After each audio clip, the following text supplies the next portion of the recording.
What is happening, you guys? Welcome back to Let's Go Win podcast, where we are here to help you win from within. And today we're going to talk about winning on the financial side of things. But more than anything, there's so much psychology that went into this conversation. Jim Moore is amazing. He talks about so much of the learning experience, both on playing at the highest level in sports and how that really impacted his professional career. It's just an awesome conversation. With more than 20 years of financial sector experience, Jim Moore is a partner advisor at Allworth Financial. In addition to having earned numerous industry certifications, including the Certified Financial Planner Professional designation, Jim serves on the board of the National Association of Insurance and Financial Advisors and is also on the advisory board for Boys and Girls Club of Lawrence, Kansas. Well, Jim, brother, so good to have you on the show. I know we were chatting off stage, but man, it's just great to have you here. And I know you've been busy with the family, but how are you doing, man? What's happening? JM, thank you so much for having me. I mean, I'm excited to be here and, kind of start talking, just doing the family stuff, chasing kids around. First one to go to college, he's off and running, which is amazing. And then traveling the country with baseball and then trying to sneak in some work here and there too. So it's been busy, but great. So, well, one of the beautiful things about the financial service world, if you set it up right, you can do that. You can really yes. create that freedom. Yep. But I want to take it somewhere that you mentioned, as we were just BSing off air, because you and I have got a chance to know one another through Sunrise and just getting to know each other a little bit. But one thing that you just mentioned that I think is so applicable to not just as a parent, but anybody, you said, learning to fail early is something that can really, I want to explore this for a second because immediately in my head, I can see somebody that I grew up with that he went to the highest level of he played pro football. He's a very high draft pick, but he didn't experience failure. And it really, really rocked him when he got to that level. So I really resonated with that, but I want to just talk about it a little bit. So you said you're a coach's kid. You're like, I enjoy seeing all that, but you were talking about this idea of failure. Tell me more about that, man. I think this is something that any of our listeners can gain a ton from.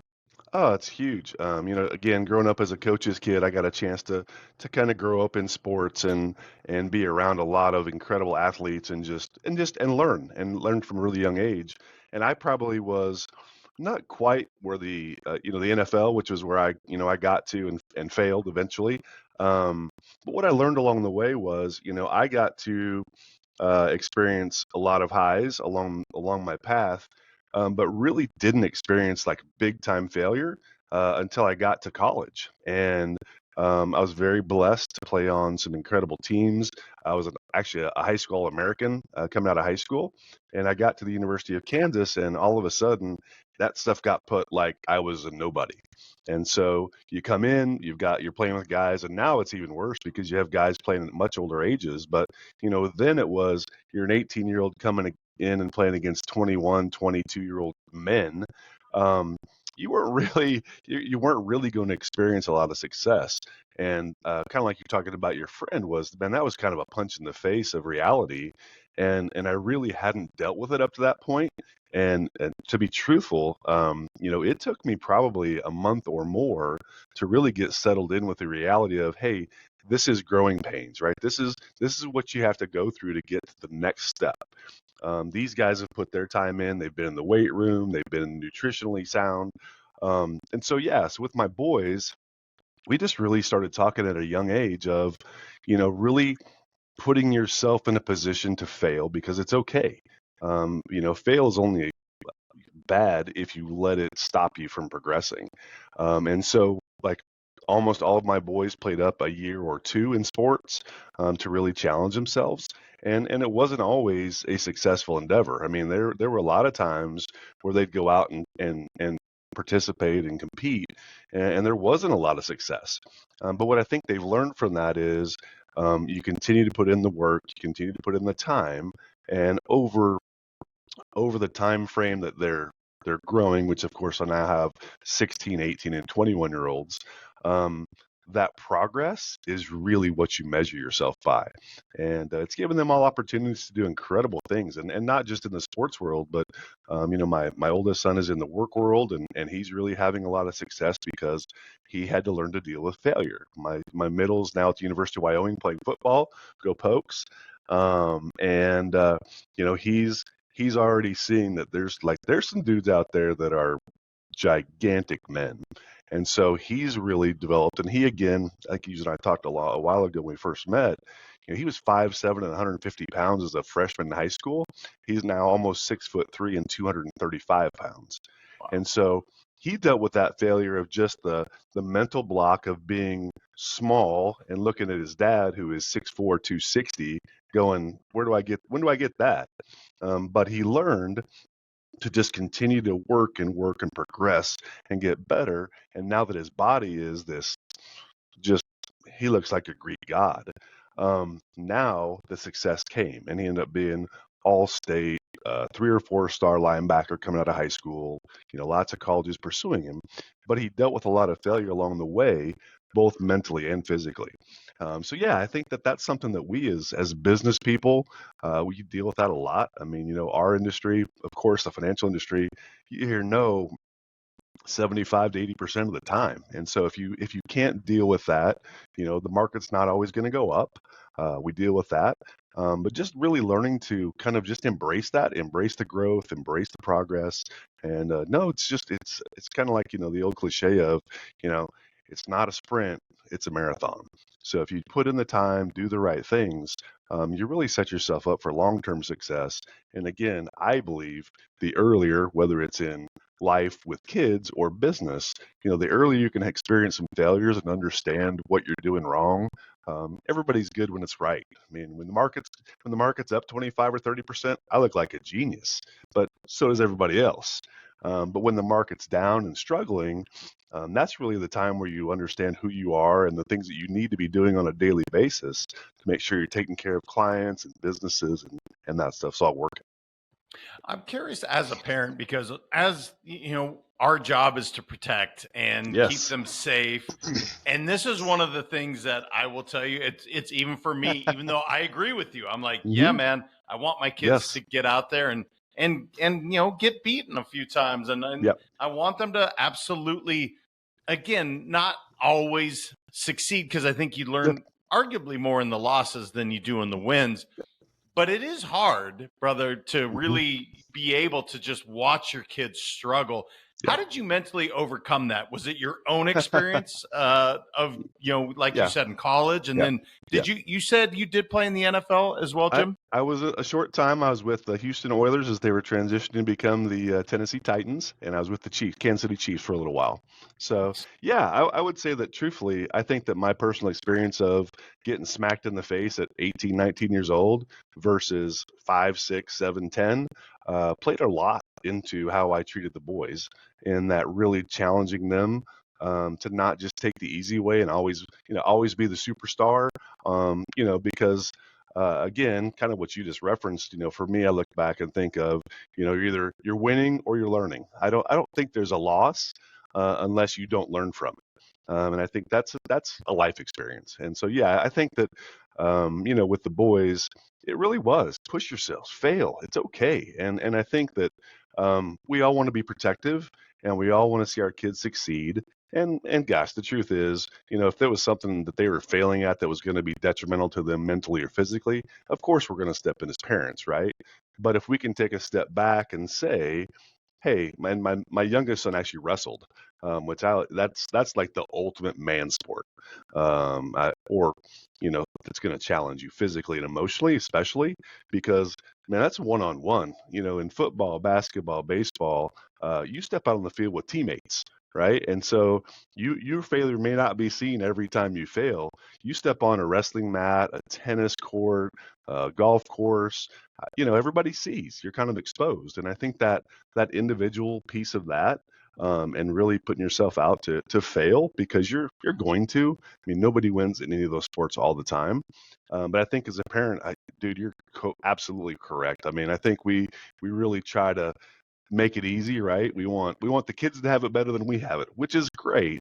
But at the same time, they have to experience that failure. They have to experience that challenge of how do I mentally bounce back? That dude, my son wrestled a kid who finished like in the top 4 in the nation in wrestling. And I mean, he didn't get pinned, but he didn't really have much of a chance to win. And he walked off the mat, and it was kind of fun because he kind of went that little, "Ooh," and then smiled big. And he's like, yeah, I got some work to do. And I think that's a position we want to put our kids in, right? That's why we want to put our clients in, right? Is as a client, I want you to understand I'm telling you this, and this is why. And so yeah, with the boys, man, I love it. I love watching them compete. They're the ultimate competitors. Their mom's super competitive. You don't get it from me necessarily, but it's cool to just watch them grow and develop, and having been able to really compete, we've given them opportunities. They've earned opportunities to compete literally on a national level. My youngest son plays on a team that's in the top 5 in the country, and to watch these kids on a baseball field physically do the things they do, man, what a blessing. What a blessing to be able to put yourself up against those kind of kids at 16 years old. So, yeah, Yeah, it's hard. there's no doubt about it. There's so many lessons that you can apply from Yes. sports into Yes. business. I'm curious for you. So, at some point, the career of being an athlete, Hmm. it ends for everyone, Yep. and it doesn't matter if it's Tom Brady or Michael Jordan. At some point, Right. that career is done. Yes, sir. What did that look like for you, brother? Did you know that financial services was, in your future? And again, you're saying, I'm going to lose or I'm going to be told no 75 to 80% of the time. Right. Boy, that sounds awesome. Sign me up. Yeah, please. Yeah. Now this is coming from somebody that knows the industry is incredible. It Yep. provided my family, myself, Yep. of freedom, time Yep. wise, and so many great things. But it's not real glamorous, especially in the beginning. Yep. Tell me your journey into the financial service world. How did you know this was going to be your path? Yeah. Well, I didn't. I was a finance major in college. I also I thought I'd be in sports management. I thought I would be with a professional sports team or coaching somewhere. Always, I'm a math dork. My dad's a high school math teacher, so I always have loved numbers. I didn't think I'd be in a position that I am now until I kind of got out, and football ended and sports ended. Um, yeah, it was pretty eye-opening to sit in the stands the first time I had to watch a game that I wasn't like I knew my career playing was over. Definitely not easy. But that transition to the real world, actually, I kind of grew through the process of I started out in banking, had an alumni of Kansas University who got me an opportunity to start.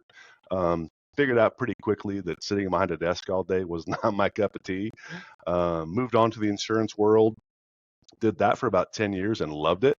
And then the financial industry presented itself, and I've been doing that for almost like 20 years. And what I figured out was the pieces of banking, the insurance industry really have worked well for me and my business, because when we work with clients, I'm not just talking about investments. I'm not just talking about a 401k.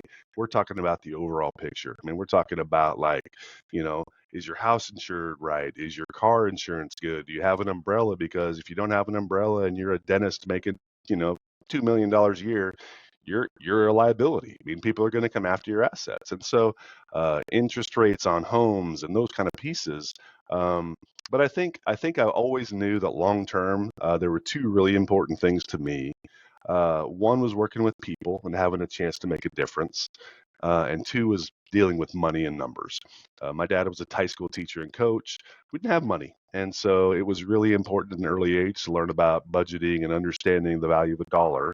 And while you're exactly right, this industry creates such an amazing opportunity financially, freedom. I can literally work from anywhere I want. With my son traveling with baseball, I work in hotels a ton, and that's okay. I mean, Zooms and those kind of things have really opened the door for that to be a possibility. Um, but I'm going to be in a position to make a difference for other people. And so, like with the boys, even at a young age, even them understanding budgeting and travel and how much money we spend on sports and travel and those things to just understand the impact.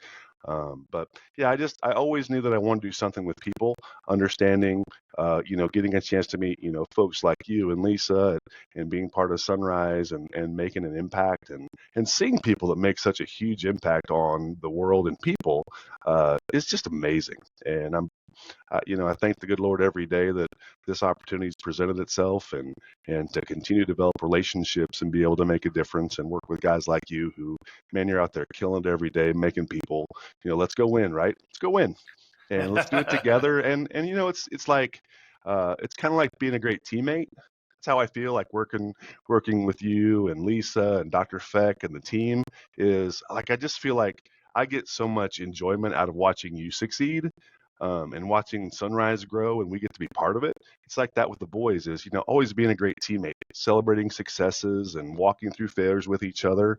And I feel like that's such a huge part of what we do. I feel like we work together to pick each other up, and then to celebrate the milestones, celebrate the wins, and just enjoy it. I mean, man, get up every day smiling and saying, you know what, I don't have a job I have to go work and it's 112 degrees. I'm in my office working, and I'm grateful for those people, but that is not where I think I would thrive. Yeah, and I love that to where you get to help people. But what I want people to also understand though Hmm. is, just like in any career, in the beginning, I don't know about you, or I guess I did enough research to know, you can lose sight of what's Oh man, important.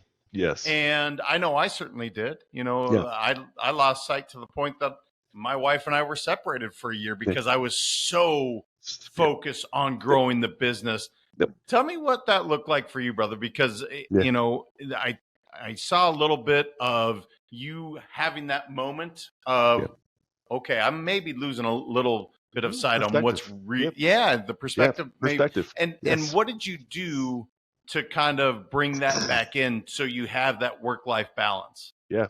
No, that's 100% the hardest part of this industry is you start seeing big paychecks, you start seeing those things, right? My wife's in commercial real estate, another, high income, high impact, I mean, busy, get distracted industry. And so, yeah, I mean, I'd say early on, and we waited about 4 years before we had kids. But I feel like that almost it's worked out well, but I feel like it was almost detrimental because we put in so much time. Like I would say probably early in our relationship, we're working 80, 90 hours a week. And then like kids come along and you kind of go, oh, wait, we got little people. We got to make time for them. And you get so used to the drive because we're all competitors, right? Our kids didn't just become competitive on their own. They saw it somewhere, and they saw it through, I played softball and basketball and all the grown up stuff until you start hurting things and then you give it up. But it's they see it, and so that's where they get it. But yeah, very much like you guys is when we started having kids, one, I'd back up and say there was still a lot of failure early on, and I remember we used to have competitions, and I made 100 cold calls in one day, and I talked to like 7 people. And so you go, all right, challenge, right? Challenge accepted. I'm not a quitter. I'm going to keep doing it. Dialing for dollars, doing you continue to do the things that you have to do to be successful. But there's a point where when we started having kids and it's like, oh yeah, they got to be fed. Oh yeah, they got to, do the things. And we, like you, ran into a time of like, well, that's what you're supposed to be doing. Like I'm out earning money, and my wife's going, yeah, but I'm out earning money too. And so that balance, that work-life balance, really is challenging. Um, obviously, I'm now 52. I kind of got it figured out. Of, you know, I I can work for a long time.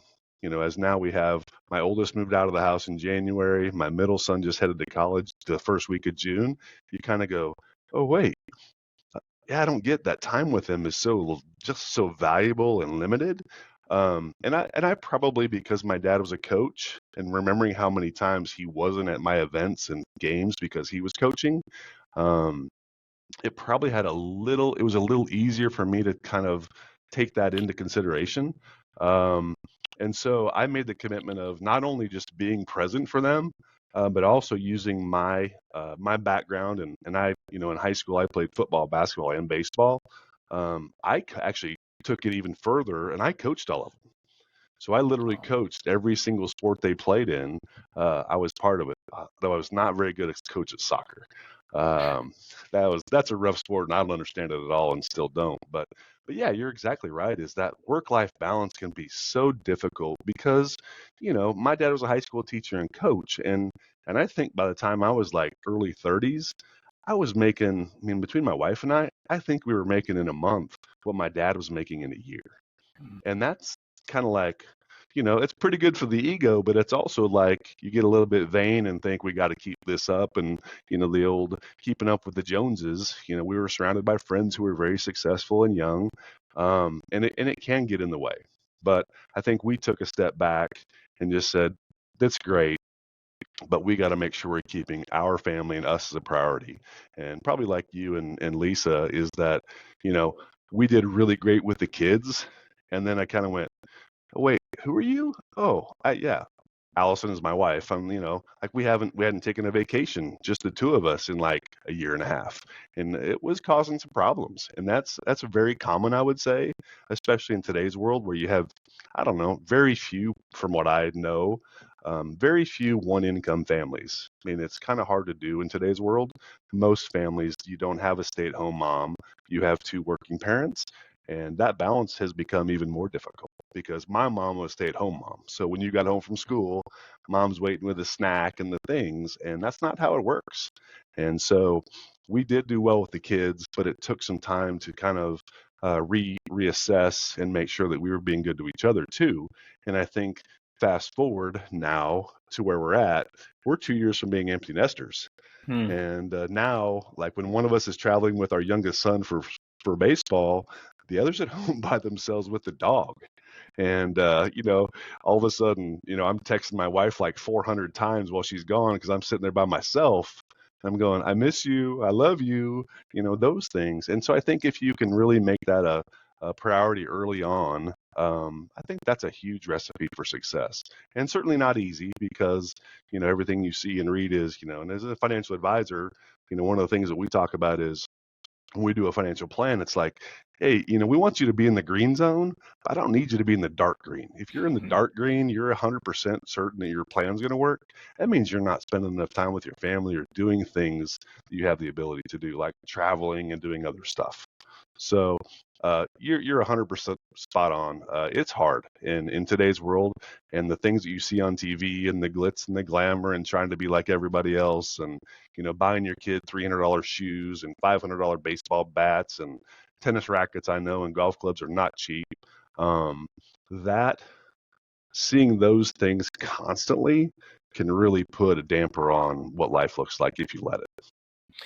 Yeah, I'm curious, as you guys, as financial planners, one of the things I've heard you say is there's a real holistic approach. It's Hmm. not just like, okay, here's the target, we're Right. just going to do Yes. this, Right. but rather we need to look at, what are your goals? What are Yes. you trying to accomplish?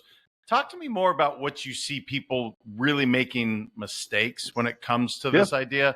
Because here's the thing, everybody has a different relationship with money, some Right. good, some bad. Yep. And I like this idea that, hey, there's not just a one size fits all Yeah. plan.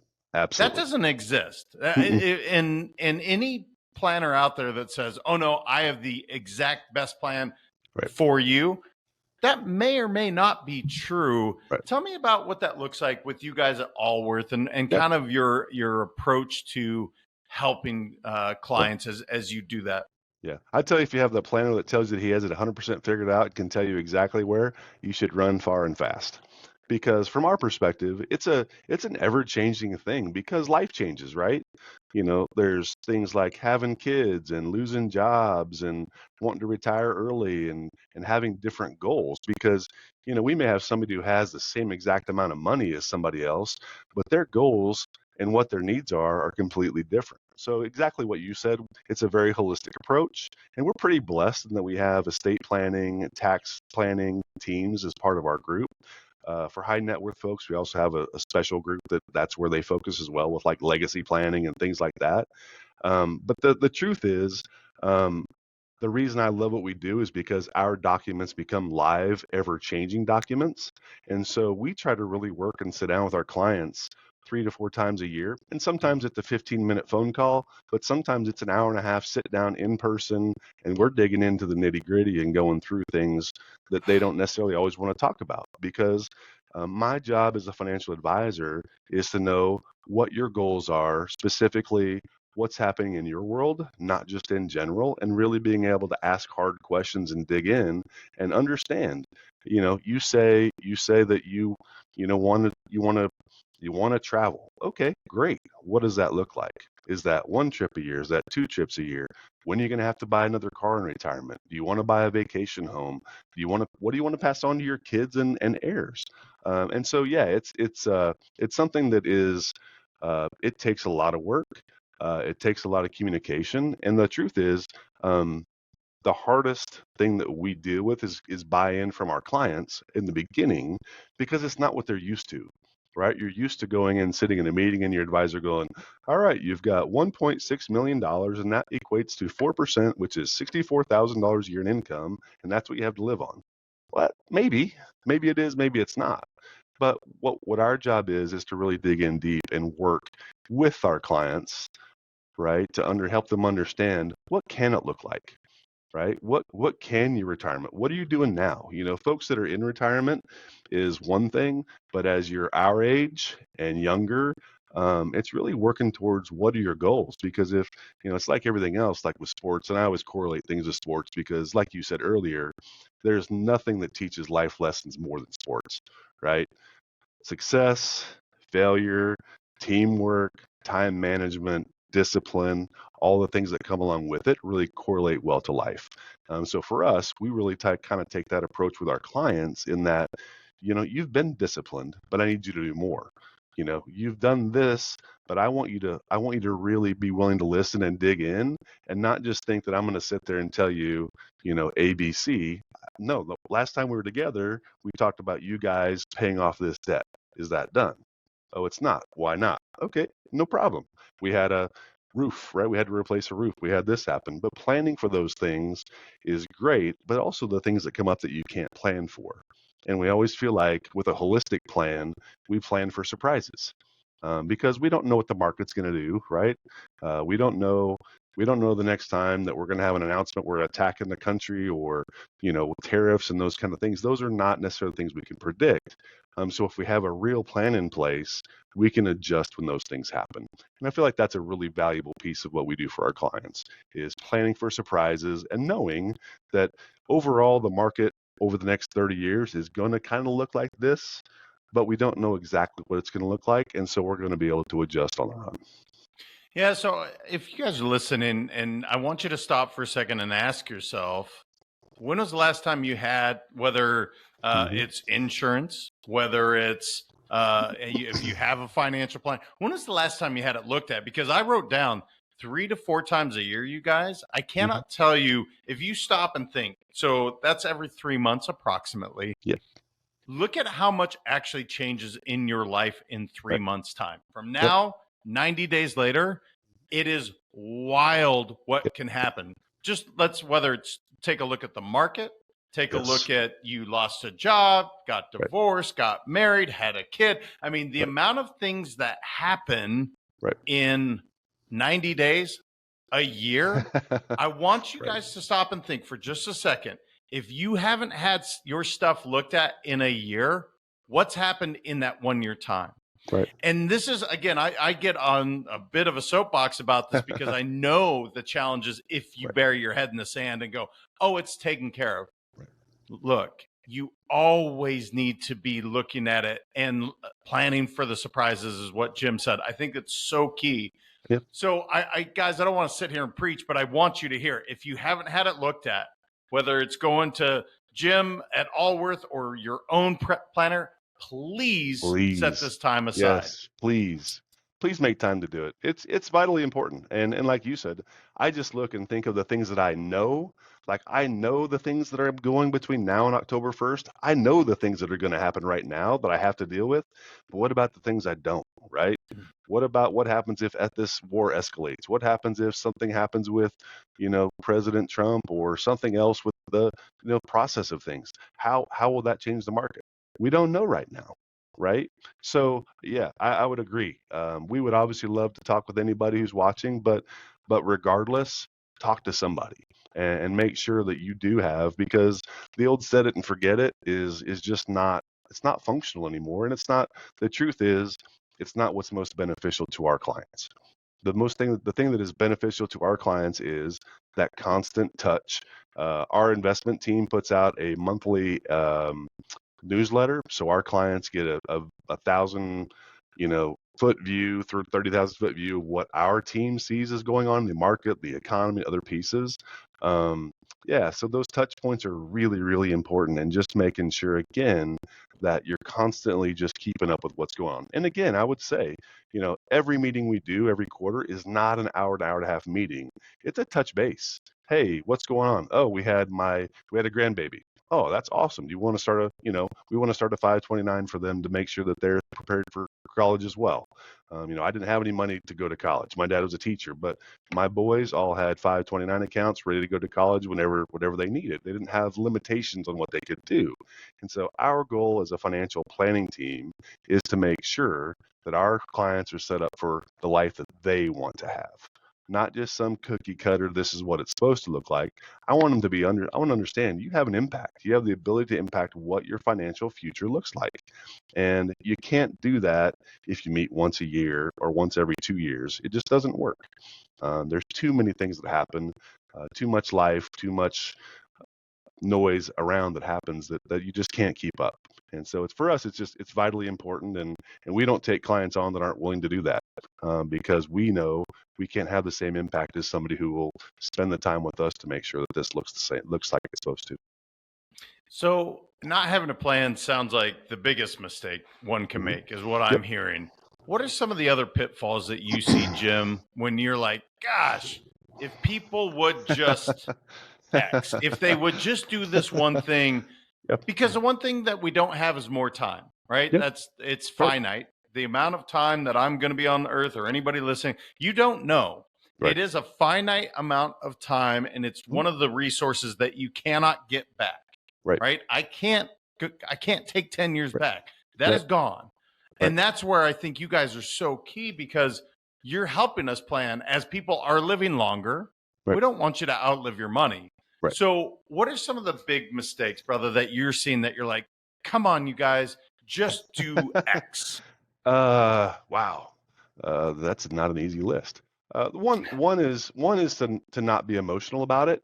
Hmm. What we see is, like when we went through the really tough part of the first part of the year, where the market's just down, down, down. Every day just feels like just another punch in the gut of just understanding the trust. I think the trust factor is huge. Um, the other piece, I think probably one of the biggest, is education. Be educated, right? Um, Let me, read our newsletter. Let me, I send clients out, pieces to read about the economy, the market, the Fed, those kind of pieces. Our team does a really fantastic job. Educate yourself is huge, because if you're not educated, it's hard to not be emotional, because you're reacting to what you hear. And and brother, you've been in this business a long time. The noise, if you listen Hmm. to all the noise, not only is it confusing, but it causes you to make decisions that aren't rational decisions. In 2008, when the market crashes, down 42%, 50% at its worst, and folks jumping out of the market, right, because the world's coming to an end, and within 18 to 20 months, the market has fully recovered, right? So educated folks, folks who spend time with people like us financially, um, my hope is that they can be educated and understand that's the worst possible time to get scared. I'm scared with you, and my money's in the same place as yours, um, and to trust that the advisor I hope the advisor they're working with has them in a position. 2008 was fine for me because I was in my 30s and I had a long time to recover. And the best thing I could do was put more money in the market because I knew it's going to go back. And the hope is that if you're working with someone who you trust and you're 70 years old, you're near retirement or you're in retirement, they don't even have you positioned in a place you have to worry about that. So I think spending the time to be educated, to find an advisor and a team that really, really does kind of what we talked about earlier in it's not this box that you fit in, that they really spend time with you understanding your family's picture and understanding what your stuff needs to look like and where you need to be invested. Education is probably the number one. And again, the fear factor of I think with education comes knowledge, and with knowledge comes the ability to make decisions without fear. Um, Yeah, and I that's think big. that's where you guys are so key is Yeah, that helps eliminate hmm some of those it fears and does. Yeah. being irrational behaviors, Yep. right? Because the truth is, I talked about earlier, and guys, 20 some odd years I was in the industry Yeah. and I made really bad decisions when I Sure. was emotional. Right. That's why you always have a coach. That's Right. why you Yeah. have an advisor. Right. Even if I was in that world today, I wouldn't be managing my own money Right. because it's not a great idea for me. I would always have somebody, just Yeah. like Jim, I guarantee he's got people on his team that are looking at what he's doing. Absolutely. 100%. Yeah. Yeah. Yeah, it's a big deal. It is it's hard, but there are really good people out there, and of course, I'm biased and I love Allworth and the things that we do, but there are a lot of really great people out there that take care of folks and do a really good job with making sure that their clients are taken care of and educated. But it's hard. It's something that it doesn't come naturally, right? Emotion comes naturally, and so to be educated and understand that those things like trust when I tell you and we sit down and we walk through it every 3 months, that I get to show you. It's not just, hey, I think it's okay. I get to literally show them, hey, here's what's happened. Let's take a look.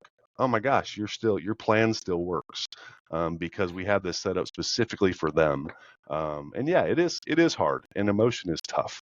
Um, and that's something that again, with kids, that's something of fighting through the emotions of, three boys and the battles and the things, the emotional fights and those things. It's like, hey, dude, slow down, slow down. I know he said your girlfriend's ugly, but he's just trying to get you. I know he said, you shoot like your grandma, but it's okay. And so those are again that emotion and controlling it is something that I feel like with education, with time spent, that we can eliminate a lot of those mistakes, because all they do is go, hey Jim, am I okay? Yes, you're doing fine. And they know and they trust. And I feel like that in this industry again is something that's going to be incredibly valuable. And again, moving forward, especially in the world we're in, having someone that you can trust to do those, have that commentary with and spend time with is invaluable. So if somebody's listening right now, Jim, and they're like, all right, cool. I'm in, I need somebody to look at my Yep. stuff. Does Allworth have a specific client that they're looking for? Do you have a specific like it's a married two kids and a white picket fence? Like, is there a specific demographic that you're looking at that you want to serve, or do you bring in pretty much anybody and everybody? Because I would love for my audience that's Yeah. listening. We have a bunch of entrepreneurs and we have Yeah. executives, and then we have people brand new starting out. Yep. What does that look like for you guys? So Yeah. you can really let them know who Allworth is, and Yeah. and maybe it might be a great fit for them. Yeah.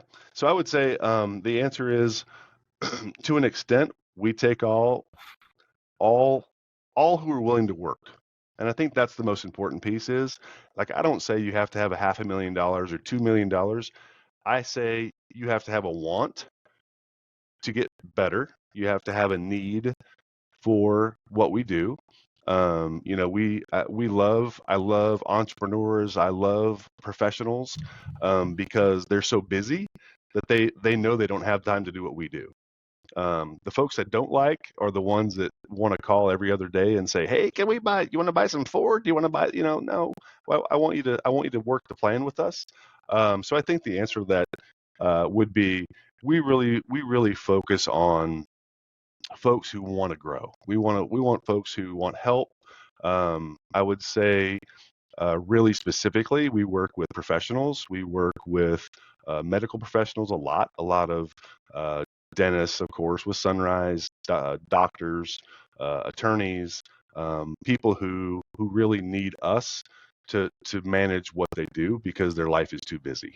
Um, and are willing to spend the time with us. For me, that's the most important. They're willing to spend time with me to put together a financial plan. Because if you're not willing to plan, then I don't really feel like I can be that much of a help.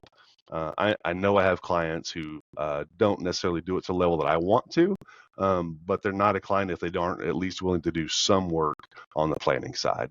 And sometimes it's a little less at the beginning because things are really simple, and it grows when they have kids and grow a business or buy properties and those kind of things. But the answer is we want to work with people who know they need help and who are willing to spend the time with us to really, share tax returns and reports that we can really dig in and show them the value and be long-term helpful to them. Gosh, such a good point. You guys, when you do, whether again, if it's with Allworth or whomever your planner is, don't hide or put on a show. I Right. cannot tell you how many people Absolutely. will try and put on Hmm. like pretend that it's going better than it that Yep. don't lie Right. or put like be as upfront. They can only help Right. you Right. if you're forthright and transparent. Exactly. Um what didn't I know enough to ask you, Jim? I mean, I could ask you questions all day long, but Yeah. I'm sure there's something that you're like, dude, we got to get this to the audience Yeah. before we kind of wrap this thing up. Yeah, no, absolutely. I think really we've touched on so many things. And again, I think a recap of really just what's important is huge. It is you don't know what you don't know. And if you don't have somebody that's spending time with you, really getting to know you, knowing your family, we have folks like I have clients who bring not only their kids, I have clients who bring their grandkids in to be part of the process because that education, that legacy, the legacy wealth isn't just like passing money on. It's passing on the emotional right stuff. It's passing on the educational side. It's the knowledge and the planning and just understanding you don't have to do it on your own.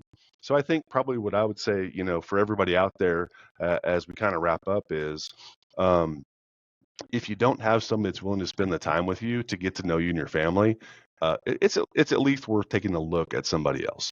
And I'll push Allworth just because we're up to 48 offices in 25 states now. Wow. And our folks, man, we meet every single week to talk about what can we be doing better for our clients. We have a client experience team who is literally sending out messages to our clients, not to our advisors, out to our clients saying, hey, we know you like what we do. What else? What else can we be doing for you? And I feel like that's valuable because when you get on and do a review of a restaurant or a business or something like that, it's valuable, right? That feedback is super important. And I love that our team is proactive in reaching out to our clients to saying, yeah, we're offering financial planning, we're offering these pieces. What else? What does your family need? Because again, go back to the fact that not everybody fits in a box. It is, there's some basics that are there, but really understanding the clients and making sure that their experience is singular to them. And we have the resources to do a lot of things, but that's a big piece is spending the time with the individuals to understand their needs and what we need to be doing as a team and what we ought to be holding ourselves accountable for providing to our clients. Tell you what, you guys, that is truly the definition of wealth. It's education It at the end is. of the day. Jim Yeah. hit on that a couple times. Yep. The difference between being broke and being wealthy, it really is knowledge. Mm-hmm. It does come down to that. So Yep. I love hearing that people are bringing Yep. their kids and their Yep. grandkids into the process. It's cool. It's teaching them, and they know where to go, Yeah. right? They Yeah. know who. It's Yeah. such a valuable thing. Jim, where can people connect with you? I think you said 48 locations in 25 states. That's Yeah. incredible. Yeah. Congrats on the success. Thank you. But if people are looking to connect with yourself, Allworth, they want to know more, where's the best place to Yeah. connect with you guys? So you get on our website, which is easy. It's just www.allworth, ALLWORTH.com. My name is Jim Moore. I'm around Kansas City. I'm in Lawrence, Kansas, where the University of Kansas is, Rock Chalk. Um, but yeah, reach out to me. JR or JM has my contact information. We work a lot. If you're a client of Sunrise, we'd love to see it, any of those things. But yeah, JM, appreciate you having me on. I mean, what an awesome experience, bro. You've always, I've only known you for what now, like 5 months, but I follow everything you do. I mean, I love Let's Go Win, and I think that's huge. But yeah, reach out, and we would love to connect. And again, I'll tell you, I'm not selfish. I like to work with folks all over the country, but if you and I have a conversation, if there's a prospect and we're talking, and they say, would there be any way we have an advisor that's close to us? Man, absolutely. We got some phenomenal team members all over the country, and if it makes sense to have somebody local, we love that. So, yeah, Well, brother, thank you for coming on, sharing so much of what is important to this. It's so important, guys. You yeah, can't create time. right. You need this help, and I'm telling you, again, I'm a big fan of Allworth. I think Jim and his team are incredible, but I just really want you to take action Yeah, for yourself. So, yeah. brother, thank you so much for showing up the way you do and just spitting so many great facts and knowledge around this important subject. Yeah. Jam, thank you so much for having me, and thank you for all you do. I know you cover this industry as well, but man, you do so much for people, and just making that time and making sure they're educated and have opportunities to connect to folks that can help. Man, you're one of the good ones, and we appreciate you more than you know. Thank you, brother. Well, like I said, you guys, this conversation was obviously we talked about a lot of the financial stuff, which I thought was incredible, especially the meeting with your advisor or your team 3 to 4 times a year. I cannot tell you how important that planning is. And I want you to stop and think as I asked, how much changes in your life in 1 year? And so many people, they think they're doing their best by they got some insurance plan that they haven't looked at in several years, or maybe they're investing in some stock, but they haven't looked at it. You want to constantly be looking at it because so much changes in this world. And the other thing I loved was his talk on failure and growth and how important that is, both from raising kids to your professional career. This is something that the conversation was so organic and just natural. And again, Jim played the highest level of, and played in the NFL. And for him to really, have that experience of failing in college and then not going as maybe as far as he wanted in pros, even though he played in the NFL, to apply that and then have such a successful career in the financial service sector. I just think it's an incredible lesson that we can pass on to our kids. And that's what I'd ask you guys. If you're listening, make sure and share this with somebody that you know, love, and care about, because the subjects we covered today, both from the psychology side of things to accepting the losses just as much as we do the wins, learning how to fail, and then ultimately all of the financial talk, it is so important. So please make sure to share this with someone. And until next time, remember, your mindset matters. I'll see you next time.